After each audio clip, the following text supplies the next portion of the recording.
I'm here at the moment with Graham, who is Metamorphosis, part of insect breeding centre. And he's got a lovely... That's a peacock mantis. Right. And we use it to teach people binomial names, because that's the geeky bit we do. Pseudimbusa pinnapovonis. Pseudimbusa looks like an infusing Roman thing. Pinnapovonis is peacock. Pinnapovonis. Pinna is wing or feather in Latin, and pavonis is peacock. So you can see that it's got wings that look like peacock feathers.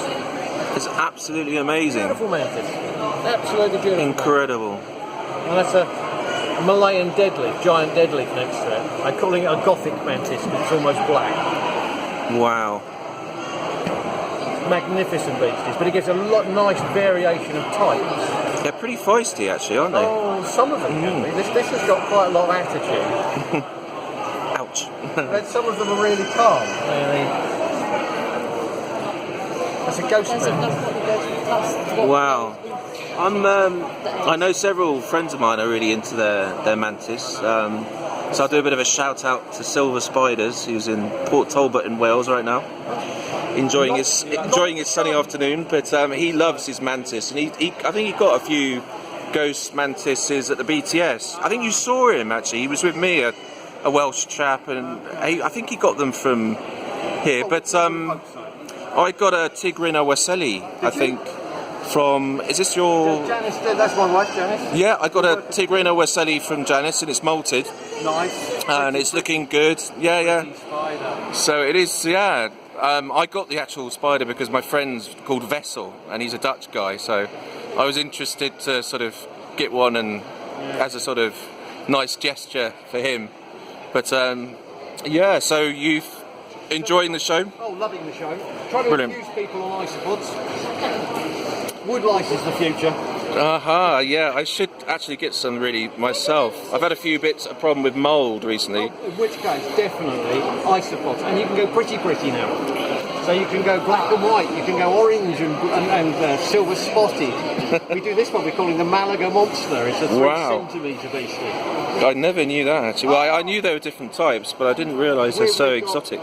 30 species in culture now. And maculatum, black and white banding. Whoa, look at that. It's now becoming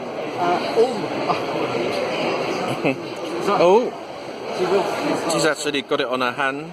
She does that, she likes to be held. She'll throw herself about. Oh yeah, peacocks. We've got... Oh, did you see the giant grasshoppers? Millipedes? No. Oh, the giant grasshoppers is so photogenic. The world's largest grasshoppers. Wow. Assassin bugs. Tiger cockroaches, giant hissers. Yeah, these are some of the adults, so you can see why that one's called a tiger. Look at the size of that one. Oh, that's a babby. And this is why we call them giant hissers. Do they need a certain temperature to breed? Because I've got a few dubious myself.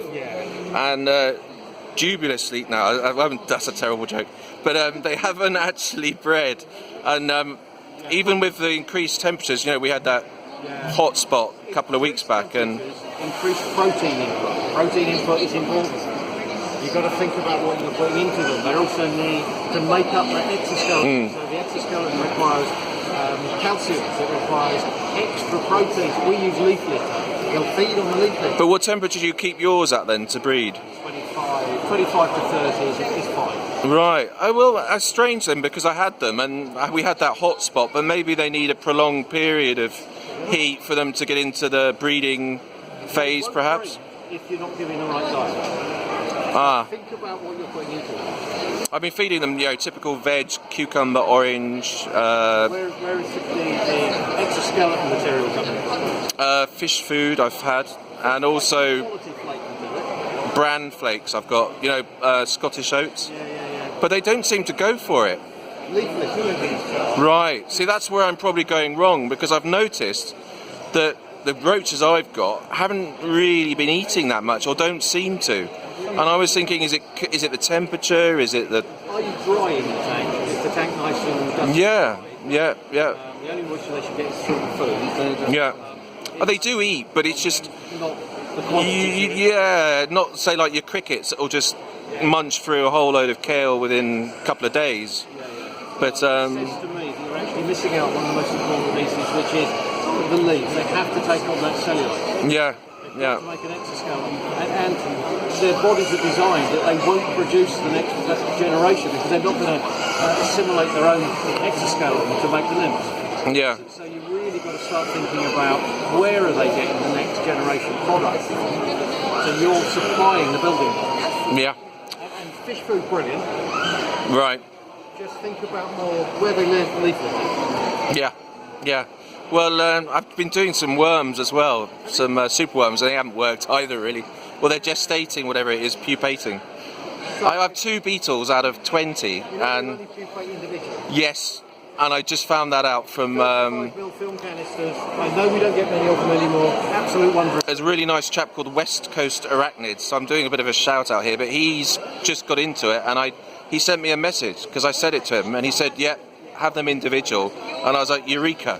So now they're all pupating within days. So Once they've done that, you can put all the beetles back together into oak brand. They'll make lay and drop. Sorry. They'll make lay right, and then keep them in their size ratio. So once you've seeded one with eggs, fine, use that tray to grow those on, get the beetles into the next tray to seed. right.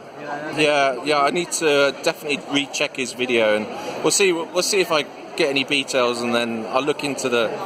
But These are really nice. yeah. And they've got a great smell to them. Have you smelled them? No. I was going to feed them to my tarantulas, but then I'd read about the smell. Probably won't do it. Well, I think the Spider-Man, he did actually feed in one of his videos recently. He gave one a beetle and they had it, but then I've heard mixed sort of, reports. Some species will pick them up and go, don't want that. Yeah. Other species will just go crunch. Etheria will nail anything. Yeah, probably your Sturmy will say, well, it moves. I'll have that. Well, so we've got some more teas down here. I'm just going to do a quick look at the teas that Graham and Janice have got. So we've got some millipedes. Smithy there. There's a nice pulchra, £35. Geniculata.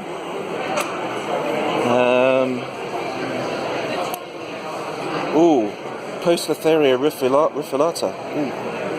Temptation. But no. I'm going to save arboreals for perhaps a rainy day. There's more here. There's a baboon. I think that's a Lasiodora parahabana. I think that's a Grammastola irengi. And I'm being motioned down this end. Haha, what's in here? Oh, these are... Giant grasshoppers. What are they? Giant grasshoppers. Giant grasshoppers. One Aha. there, and then one down the middle there. God, they're humongous. Can I have one for my Sturmy? Oh no, she's a bit small still. No, I guess these aren't... I guess they are a bit expensive to use as live food. God, they're really amazing. And we got some stick insects down here.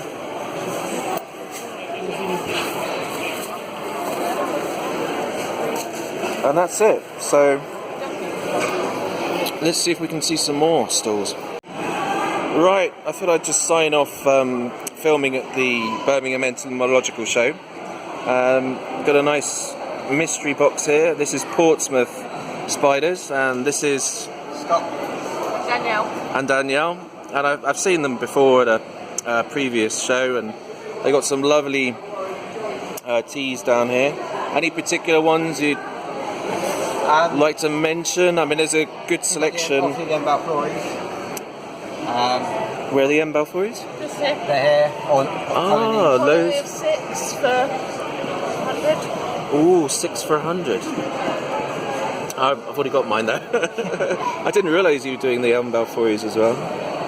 So, any tips with the Balfouris or not really? keep them well fed, and Yeah. they all live happily together. Yeah. And a nice little colony. Hopefully they all breed together. What size do you use for perhaps the adults, enclosure-wise? Would you say keep sort of 5, perhaps, and no more? Does it matter? It's normally 3 females to a male, or 4 females to a male, 3 females to a male. Right.